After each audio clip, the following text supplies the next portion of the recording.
Okay, so first phase of unified process is inception.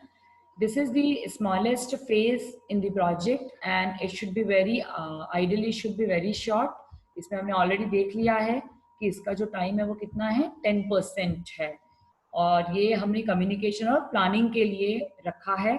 इसमें हम feasibility study करते हैं. फिजिबिलिटी स्टडी क्या होता है ये लास्ट क्लास में ऑलरेडी मैं बता चुकी हूँ आपको. We decide the business cases, then we also establish the project scope and project boundary conditions, then we also decide here the use cases, then we also outline here the rough architecture, then we identify the all kind of risk which can occur, and finally we prepare a rough schedule and cost estimation which will be going to be held during the software development. ठीक है, हम यहाँ पर एक rough estimation cost का और project का एक शेड्यूल बना के रखेगी कि कौन से महीने में कौन सा वर्क हम कंप्लीट करने वाले हैं. ओके, तो ये एस्टिमेशन हमें कहाँ पर इंसेप्शन फेज पे करके रखना है. इंसेप्शन फेज के बाद आता है आपको इलाबोरेशन फेज. इलाबोरेशन फेज में आप करते हैं planning and modelling. Once again आपने जो भी पर्टिकुलर रिक्वायरमेंट को कस्टमर से गैदर किया है वो रिक्वायरमेंट को आप फाइनलाइज कहाँ पर करेंगे, उसको आप फाइनलाइज करेंगे इलाबोरेशन फेज में. मतलब आपका जो इलाबोरेशन फेज है वो एनालिसिस फेज है होता है, आप ये बोल सकते हो. मतलब इसमें आप एक हेल्दी डिस्कशन करेंगे कस्टमर और डेवलपर के बीच में. एक हेल्दी डिस्कशन होता है उसमें जो भी कस्टमर रिक्वायरमेंट फेज में रिक्वायरमेंट देता है तो डेवलपर उसको क्लियरली मेंशन कर देता है कि whether that requirements are possible to be implemented और नॉट. क्योंकि ये आपको मैं ऑलरेडी लास्ट क्लास में बता चुकी हूँ कि हर रिक्वायरमेंट को इम्प्लीमेंट करना पॉसिबल नहीं होता है क्योंकि as per the developer there must be some constraint. हर पर्टिकुलर हर जो चीज़ की डिमांड कस्टमर करता है उसको हर चीज़ को इम्प्लीमेंट करना कभी भी पॉसिबल नहीं होता है फॉर दी डेवलपर. तो उसको एक हेल्दी डिस्कशन के फॉर्म में जो डेवलपर है वो कस्टमर को ये चीज़ इंटीमेट कर देता है, उसको बता देता है कि आपने एक्स वाई जेड बोला था तो एक्स और वाई तो पॉसिबल है but due to certain reason Z is not possible. तो कस्टमर को भी ये चीज कहीं ना कहीं मानना पड़ती है, इसलिए आपने इसको नाम दिया हेल्दी डिस्कशन. ठीक है, फिर दूसरी चीज होती है यहाँ पर मॉडलिंग. ये तो प्लानिंग हो गया जो मैंने बताया. फिर मॉडलिंग में आप क्या करते हो, you model here the various design diagrams which is required for the coding phase. चाहे वो यूज केस मॉडल हो, चाहे वो रिक्वायरमेंट मॉडल हो, चाहे वो डिजाइन मॉडल हो, चाहे वो इम्प्लीमेंटेशन मॉडल हो. इम्प्लीमेंटेशन मॉडल में कंपोनेंट और पैकेज डायग्राम्स आते हैं, ये भी बताऊंगी मैं आपको आगे. और लास्ट में डिप्लॉयमेंट डायग्राम. ये जितने भी डायग्राम्स हैं इन सबको डिफरेंट डिफरेंट परसेप्शन है. सॉफ्टवेयर डेवलप करने के ही काम आते हैं ये सारे मॉडल्स, लेकिन सबका व्यू अलग अलग है, सबका परसेप्शन अलग अलग है, इसलिए हम इसको अलग अलग डायग्राम के फॉर्म में बनाते हैं. And this all diagram include the core functionality of a project development. जो भी सॉफ्टवेयर को हम डेवलप कर रहे हैं उस सॉफ्टवेयर को डेवलप करने के लिए ये एक हमारे बहुत ही इम्पॉर्टेंट पार्ट होता है. और हम विदाउट डिजाइन डायग्राम हम कंस्ट्रक्शन पे नहीं जाएंगे. हमारे पास डिजाइन डायग्राम अवेलेबल होगा तो ही हम कंस्ट्रक्शन फेज पर मूव करेंगे. ओके, जो ये चीज मैं ऑलरेडी लास्ट क्लास में बता चुकी हूँ.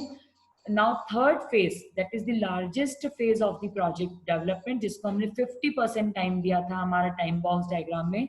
ये हमारा होता है कंस्ट्रक्शन फेज, क्योंकि इसमें मेनली हम डिजाइन डायग्राम्स जो भी बने हैं इसको और इम्प्रोवाइज करते हैं और उनको हम कोडिंग में कन्वर्ट करते हैं. तो remainder of the system is build on foundation laid in elaboration phase. मतलब जो भी एक हमने फाउंडेशन बनाया है, जो भी हमने एक प्लेटफॉर्म बनाया है, रेडी किया है, उसका जो इम्प्लीमेंटेशन है, उसका जो बचा हुआ काम है वो कहाँ पर करते हैं, हम कंस्ट्रक्शन फेज में करते हैं. जितने भी फीचर्स, जितने भी फंक्शंस आपने डिसाइड किए हैं प्लानिंग फेज में, मॉडलिंग फेज में, उन सबको हम वन बाय वन यहाँ पर इम्प्लीमेंट करना शुरू करेंगे. और कंस्ट्रक्शन फेज में ही हमारा जो फर्स्ट रिलीज है हमारे सॉफ्टवेयर डेवलपमेंट का वो कंस्ट्रक्शन फेज में ही बनेगा और सेकंड रिलीज जो भी होगा वो भी कंस्ट्रक्शन फेज में ही बनेगा. ठीक है, मतलब जितने भी कंपोनेंट्स हैं हम उन सारे कंपोनेंट को टेस्टिंग भी इवन कंस्ट्रक्शन फेज में ही होगी, क्योंकि यहाँ पर जो टेस्टिंग है वो भी कंस्ट्रक्शन फेज में ही इंक्लूड हुआ है. जितने भी अलग अलग मॉड्यूल बने हैं उनकी जो इंट्रीगेशन है, उनका जो कॉम्बिनेशन है, वो भी कहाँ पर होगा, कंस्ट्रक्शन फेज में होगा। मतलब जो कंस्ट्रक्शन फेज है उसमें coding as well as testing दोनों फेज आएंगे। आपका ट्रांजिशन फेज एकदम अलग होता है। ओके।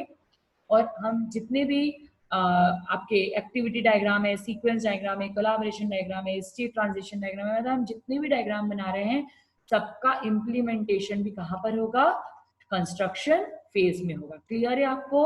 मतलब construction phase consist of coding and testing part. जितना भी हमने मॉडलिंग फेज में, जितना भी हमने इलाबोरेशन फेज में डायग्राम बनाए हैं, ब्लूप्रिंट डिजाइन रेडी किए, उन ब्लूप्रिंट को किसी भी कोडिंग लैंग्वेज की हेल्प से, किसी भी लैंग्वेज की हेल्प से हम कोड करना शुरू करते हैं। That is the construction phase. By the name itself आपको समझ में आ रहा होगा कि कंस्ट्रक्शन करना शुरू करेंगे, right? And the last phase is your transition phase. Transition phase is very important, क्योंकि जो भी आपने बनाया है उसको आप फाइनली, जो भी हमारे टारगेट यूजर्स हैं, जो भी हमारे क्लाइंट्स हैं जिन्होंने उसकी डिमांड की थी, उसको हम फाइनली डिप्लॉय कर देंगे, उनको हम दे देंगे वो प्रोडक्ट। मतलब हम ये कह सकते हैं कि हमारे फर्स्ट रिलीज का जो फीडबैक है वो और रिफाइंड हो जाएगा बाय द कस्टमर्स सेटिस्फैक्शन। मतलब कस्टमर अपने उस पर्टिकुलर रिलीज जो भी आपने कस्टमर को दिया है, आपको हार्डवेयर में इंस्टॉल करना है यदि कस्टमर के, तो वो भी ट्रांजिशन फेज में ही आएगा। आप कस्टमर को उसको फुली रेडी करके दे देंगे, और आप कस्टमर जो भी फुली रेडी करके देंगे, कस्टमर उसको काम करना शुरू करेगा। फिर जो भी कस्टमर फीडबैक देगा वो सारे फीडबैक डेवलपर के पास आ जाएंगे, और नेक्स्ट रिलीज में वो सारे फीडबैक को इम्प्रोवाइज करके और रिफाइंड आप वर्जन उसका रेडी कर देंगे इन द सेकेंड इंक्रीमेंट। ठीक है? बट इसके साथ साथ सिर्फ डिप्लॉयमेंट करना काम नहीं होता है। आप सिर्फ प्रोजेक्ट आपने कस्टमर को दे दिया, यही आपका वर्क नहीं होता है। इसके साथ साथ आपको यूजर मैनुअल्स भी रेडी करना है। The software team creates the necessary support information, example user manual. हम चाहे नया मोबाइल खरीदें, हम चाहे नया वॉशिंग मशीन खरीदें, हम चाहे नया कोई भी डिवाइस खरीदें, उसके साथ यूजर मैनुअल हमेशा आता है। इसीलिए जब भी आपने मेजर और माइनर प्रोजेक्ट, आपने माइनर प्रोजेक्ट जब भी बनाए थे लास्ट सेमेस्टर में, तो आपको रिपोर्ट राइटिंग करवाई होगी, आपको डॉक्यूमेंटेशन पार्ट रेडी करवाया होगा। है आई राइट? क्यों करवाया था वो documentation part ready?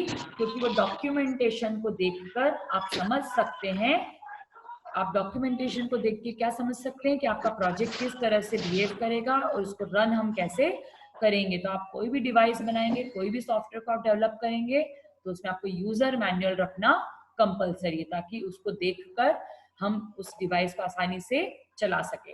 Then second one is troubleshooting guidelines.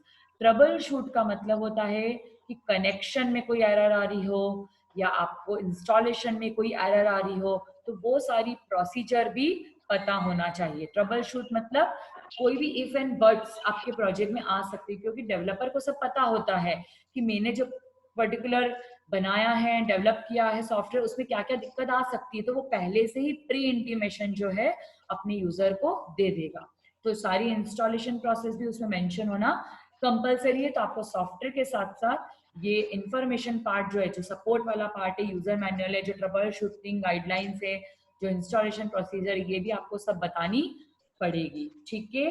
और एट लास्ट क्या होगा, जो भी यूजर यूज करने के बाद उसका जो भी फीडबैक आएगा, चाहे वो सॉफ्टवेयर डेवलपमेंट में हो, मतलब फ्रंट एंड में हो, चाहे बैक एंड में हो, चाहे वो इस रिपोर्ट में हो, वो कोई भी तरह का हो, आपको उसको नेक्स्ट रिलीज में चेंज करना पड़ेगा। ओके? और लास्ट होता है प्रोडक्शन। ये फेज में नहीं आता है, लेकिन इसको आप कह सकते हो कि ये ट्रांजिशन का ही एक पार्ट है, इसको प्रोडक्शन बोलते हैं। The ongoing use of a software is monitored, support for the operating environment, that is the infrastructure is provided, and defect report and request for changes are submitted and evaluated। वही चीज कि जो भी ongoing use है, customer आपने release कर दिया project, उसको डिप्लॉय कर दिया है आपने, अब जो भी कस्टमर मॉनिटर करेगा उस प्रोजेक्ट में, वो सारे चेंजेस को जो भी वो करवाना चाहता है, उसको सॉफ्टवेयर डेवलपर टीम को उसको सबमिट करके देना पड़ेगा। मतलब जो भी उसकी इवैल्यूएशन रिपोर्ट है, जो भी उसने वो रिपोर्ट से समझा है, मतलब जो भी उसने पर्टिकुलर प्रोजेक्ट पे काम करते करते जो भी उसको चीज समझ में आई हो, उसको वो यूजर डेवलपर को बताना पड़ेगा, चाहे ताकि डेवलपर उसमें करेक्शन कर सके। और इसी को तो बोलते हैं मेंटेनेंस एंड सपोर्ट, कि एक बार आपने डिप्लॉय हो गया, आपका प्रोजेक्ट रिलीज हो गया, उसके बाद आप चला के देख रहे हो, उसके बाद आपको उसमें चीजें समझ में आ रही है। हम कोई भी प्रोडक्ट को अमेजोन पे खरीदने से पहले रिव्यूज क्यों देखते हैं? क्योंकि वो रिव्यू कौन डालता है? जो ऑलरेडी प्रोडक्ट को यूज कर चुका है। तो हम रिव्यू देख के भी सोच समझते हैं कि हमें ये प्रोडक्ट लेना चाहिए या नहीं लेना चाहिए। तो that is the evaluation report. Clear है आपको all the phases of unified process?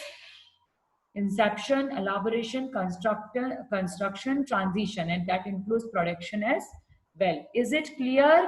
Yes or no? Yes, ma'am. Okay. Then next is again one more diagram. पहले वाला time boxed diagram था, ये एक और diagram है. Yes. Okay. So इसको बोलते हैं iterative development model. अभी मैंने बताया ना कि iteration है, ये साइकिल के फॉर्म में है, ये प्रोसेस हमेशा चलती रहती है। फर्स्ट रिलीज में जो भी कस्टमर को प्रॉब्लम आती है, सेकंड रिलीज में वो उसको इम्प्रोवाइज करवा लेता है, उसका रिफाइनमेंट कर लेता है। ठीक है, तो इंसेप्शन, इलाबोरेशन, कंस्ट्रक्शन और ट्रांजिशन, ये जो चारों फेजेस हैं, इसमें फिर से आपने फर्दर उसको रिफाइन किया है। जैसे इंसेप्शन फेज है, हु इज दिस? समझ में नहीं आ रहा है क्या आप लोगों को? Who is this? मैं रिमूव कर दूंगी, फिर कभी ऐड नहीं करूंगी। गौरव पाल, यदि मैंने आपको रिमूव कर दिया, मैं ऐड नहीं करूंगी फिर दोबारा क्लास में। Mute yourself. Abhay Sagar, mute yourself. Okay, so यहाँ पर इंसेप्शन को आपने I1 दिया है, मतलब इंसेप्शन 10% है, तो उसको आपने कोई डिवाइड नहीं किया है ऐसा। इलाबोरेशन आपका 30% था, इसलिए आपने उसको 2 पार्ट में 15% में डिवाइड कर दिया in the form of E1 and E2। Construction आपका 50% था, तो आपने C1, C2, C3, C4 के फॉर्म में डिवाइड कर दिया। इसके मोर पार्टीशन भी हो सकते हैं, ऐसे कोई कंपलसरी नहीं है कि आप एक ही करो या 2 ही करो या 4 ही करो।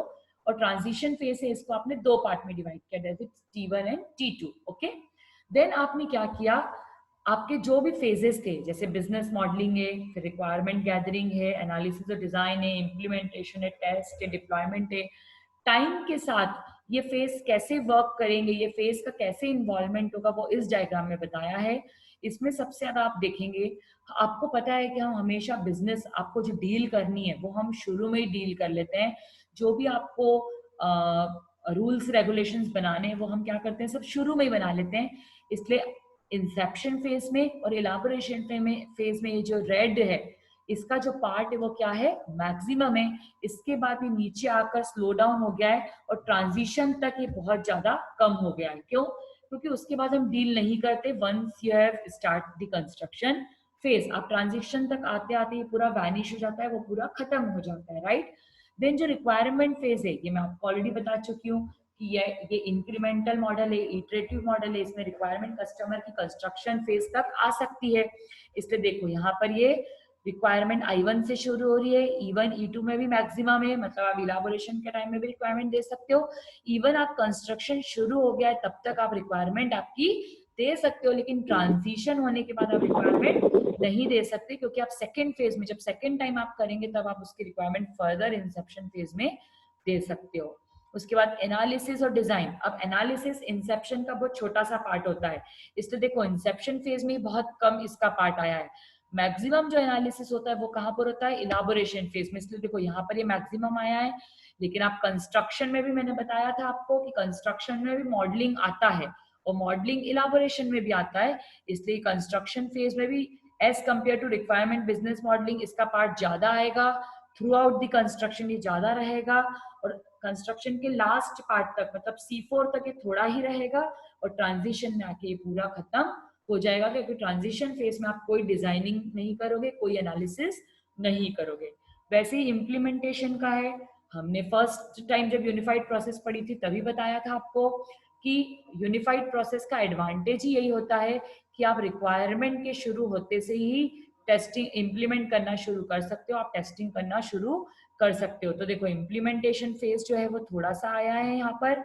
उसके बाद इलाबोरेशन फेज में भी हम इतना इम्प्लीमेंट नहीं करते, बस एक हम सोचना शुरू कर देते हैं कि हाँ हम ऐसे ऐसे इम्प्लीमेंट करने वाले हैं, हम डिजाइन डायग्राम रेडी कर लेते हैं, लेकिन मैक्सिमम इम्प्लीमेंटेशन जो कोडिंग है वो किस में होगी, through out the C1 to C4। उसके बाद ट्रांजिशन फेज में भी थोड़ा सा आप कंस्ट्रक्शन कर सकते हैं, लेकिन मेनली इसमें डिप्लॉयमेंट और यूजर मैन्युअल ही आता है, और ये यहाँ पर T2 में तो बिल्कुल भी आप इसको नहीं करेंगे, बिल्कुल एंड हो जाएगा, ठीक है। और टेस्टिंग फेज जो है वो हर उसमें थोड़ा थोड़ा आएगा, इसलिए आप देख रहे हो कि ये एक उठा हुआ है, फिर थोड़ा सा और उठा हुआ है, फिर थोड़ा सा और उठा हुआ है, मतलब ये 3 ट्रायंगल यहाँ पर आपको दिख रहे हैं, 3 साइन वेव दिख रही है। तो टेस्टिंग जो है हर फेज में आप थोड़ा थोड़ा करोगे, क्योंकि आप इसमें रिस्क को चेक करोगे। टेस्टिंग मतलब आप यहाँ पर अल्टीमेटली रिस्क को चेक कर रहे हो कि इलाबोरेशन फेज में आपने जो भी सोचा है, पहले आप उसको रिस्क को आइडेंटिफाई कर लेंगे कि जो भी सोचा है वो whether it will be up to the mark or not, okay। and last is the deployment phase। Deployment phase में क्या होगा, आप कस्टमर से थोड़ा थोड़ा आप कम्युनिकेट बीच बीच में कस्टमर करता रहेगा। हो सकता है बीच बीच में आप उनको अपना बताते रहोगे कि हाँ मेरे 4 मॉड्यूल, जैसे हमसे आपसे प्रोजेक्ट की प्रोग्रेस रिपोर्ट पूछते हैं कोऑर्डिनेटर्स, आपकी फैकल्टी, आपके गाइड्स, तो आप उनको बताते रहते हो कि हाँ सर मेरा फर्स्ट फेज बन गया है, मेरा सेकंड बन गया है, मेरा थर्ड बन गया है, मैंने डेटाबेस पे काम कर लिया। मतलब आप फैकल्टी को थोड़े थोड़े टाइम में बताते रहते हो, तो उनको करेक्शन बताते रहते हो, तो हाथों हाथ आप वो करेक्शन करते रहते हो। इसलिए जो डिप्लॉयमेंट है वो भी आपका थोड़ा थोड़ा सब में, लेकिन जो मैक्सिमम डिप्लॉयमेंट होगा वो कहाँ पर होगा, इन द ट्रांजिशन फेज। आपका जो भी मैक्सिमम डिप्लॉयमेंट होगा वो कहाँ पर होगा, ट्रांजिशन फेज में होगा। तो this is their diagram explanation, ठीक है। This is the very simple diagram. आप जो भी यूनिफाइड प्रोसेस है उसको 2 पार्ट में शो कर सकते हो, एक तो टाइम बॉक्स्ड डायग्राम के फॉर्म में शो कर सकते हो, और दूसरा जो है business value is delivered incrementally in time box cross discipline iteration. ये इसका फर्दर एक्सप्लेनेटरी डायग्राम है, ओके। अब आता है आपका UML, जो बार बार मैं वर्ड आपको यूज कर रही हूँ। तो UML क्या है, UML is unified modelling language and it is a standard language for 4 important things: specifying, visualizing, constructing and document the artifacts of software system। मतलब कोई भी सॉफ्टवेयर को हम डेवलप करेंगे तो सॉफ्टवेयर सिस्टम को स्पेसिफाई कर सकते हैं, मतलब उसको बता सकते हैं, विजुलाइज कर सकते हैं मतलब देख सकते हैं, कंस्ट्रक्शन मतलब हम कोड कर सकते हैं, और डॉक्यूमेंटेशन मतलब उसकी रिपोर्ट हम रेडी कर सकते हैं। मतलब UML consist of 4 things: specifying, visualising, constructing and documenting. आप कोई भी बुक रेफर कर लें, आपको सबसे पहले UML की यही स्टैंडर्ड डेफिनेशन मिलेगी कि it is a standard language for specifying, visualising, constructing and document the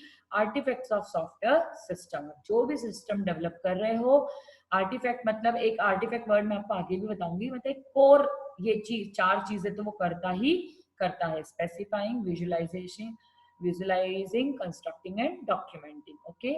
now UML was created by object management group. एक ऑब्जेक्ट मैनेजमेंट ग्रुप ने बनाया था। ऑब्वियसली इसमें ऑब्जेक्ट वर्ड का इंपॉर्टेंस इसलिए है कि हमारा जो UML है वो पूरा ऑब्जेक्ट ओरिएंटेड पे ही डिपेंडेंट है, और उसका जो फर्स्ट स्पेसिफिकेशन आया था, जो फर्स्ट ड्राफ्ट आया था, that is known as UML 1.0। जो प्रपोज किसने किया था, OMG ने किया था, ऑब्जेक्ट मैनेजमेंट ग्रुप ने ही किया था इन जनवरी 1997। और उसके बाद इंडस्ट्री ने इसको यूज करना शुरू किया, और जो भी इसमें चेंजेस आए हैं उसके अकॉर्डिंग ये UML है, इसके डिफरेंट वर्जन्स मार्केट में रेडी हैं।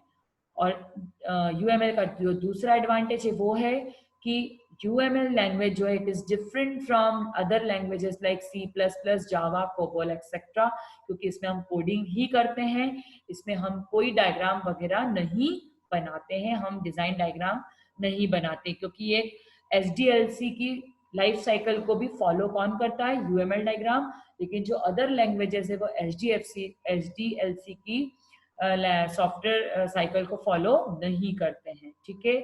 UML is mainly pictorial language used to make software blueprints। हम क्या डेवलप करने वाले हैं उसका ब्लूप्रिंट जो है हम बनाते हैं, ओके।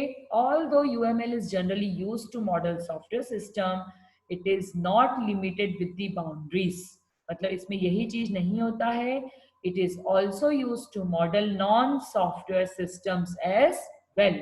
इसमें हम DFDs भी बना सकते हैं, मतलब इसमें हम डेटा फ्लो डायग्राम भी बना सकते हैं। इसलिए इसमें ऐसा नहीं है कि सिर्फ सॉफ्टवेयर डेवलप आप एक कंप्लीट सॉफ्टवेयर जो होता है उसी के डायग्राम बना सकते हो, ऐसा बिल्कुल भी नहीं है। इसमें हम ER डायग्राम भी बना सकते हैं और DFDs भी बना सकते हैं। ER डायग्राम होता है मतलब किसी भी सिस्टम का entity development diagram, entity relationship diagram बनाना। और दूसरा है जहां पर भी डेटा हो, जब डेटा का फ्लो होता है, डेटा जब डिफरेंट डिफरेंट लेवल्स में होता है तो उसको बोलते हैं DFD, डेटा फ्लो डायग्राम।